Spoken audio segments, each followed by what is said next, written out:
Dr. Ariane from the Movement Paradigm. Let's talk about another vagus nerve hack, which is the auricular release, i.e. ear release, that you can do anytime, anywhere to continually improve your emotional, mental, and physical well-being. Please make sure to check out all of my other videos on how to assess your vagus nerve, the polyvagal theory, as well as many other vagus nerve hacks that you can incorporate into your life.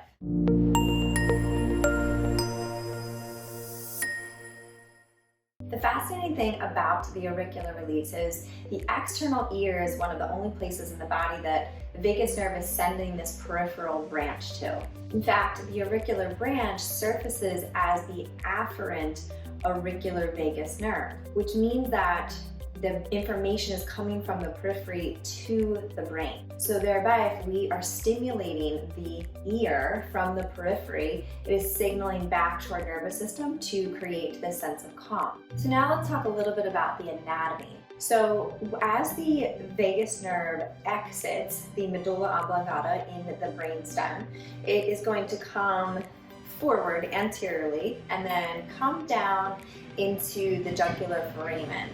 And so as it leaves the cervical vagus nerve, that is where we're going to branch out into this auricular branch of the vagus nerve.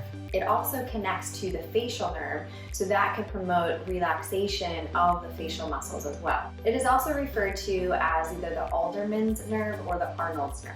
All right, so how can you assess before you get started? So what you'll do is you're going to assess each ear. So you're going to just hold, you don't have to pull aggressively, but just kind of pull the ear down slightly, pull out to the side,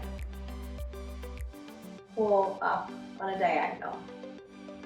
Just noticing if you feel tension, if you feel pain as you put pressure into the ear. Do you feel pain or discomfort or just a slight tenderness?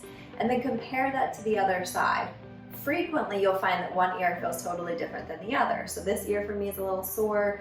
This one, feels pretty relaxed and mobile. So you want to feel, does it seem elastic or restricted? And then once again, is there any tenderness? So once you've assessed, now we'll get into the auricular release.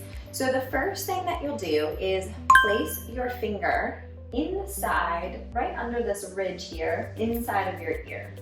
You want to think about pressing back this way, and you're going to gently move into slow, small circles.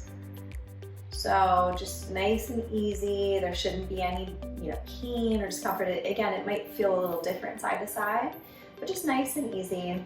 And sometimes that will already trigger a sigh, a swallow, a yawn, and that is a sign of relaxation of the nervous system. You may not feel that for a little while though, so just feel free, be patient, take your time, but you should feel a sense of calming.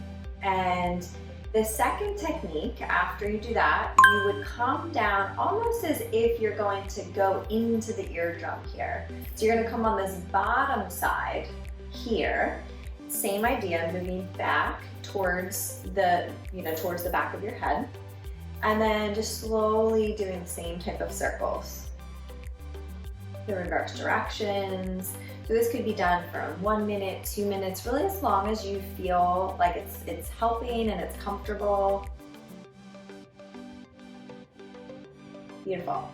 The third technique is you're going to pull the ear back here, so I'll kind of give you a little visual, and then you're going to bring your hand right on the skin like this, behind the ear, and just gently pulling the skin up towards the direction of your head. So you're moving the skin over the tissue. This is more of a myofascial release, and just gently pulling up.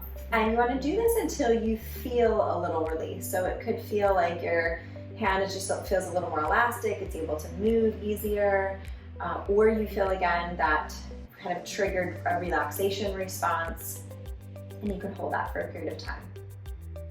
And then the last technique is actually just gently pulling on the ears. And this one can be done just anywhere, anytime. So you can just pull on this bottom lobe here very gently and just holding that for a period of time. This can have also have benefits. It's actually considered a craniosacral technique, so it can have benefits for dizziness and other neurological type symptoms, headaches.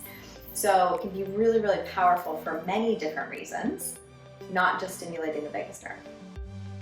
Beautiful. After you finish one side, then you would switch to the other side and do that, and then reassess it. So this was my ear that felt a little tight. So does this feel, and now it does, it feels much more elastic, it doesn't feel irritated, and I just did it for probably about a quarter of the time. But it already feels much more relaxed, and of course I feel calm. So the great thing, as always, about these vagus nerve hacks is that you are in complete control of your nervous system.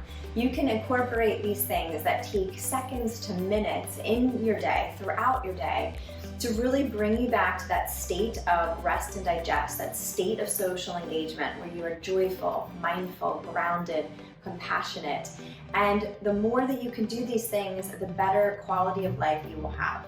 As always, thank you so much for joining. Hopefully this was helpful. If it was, make sure to give it a like or a comment. I'd love to hear from you.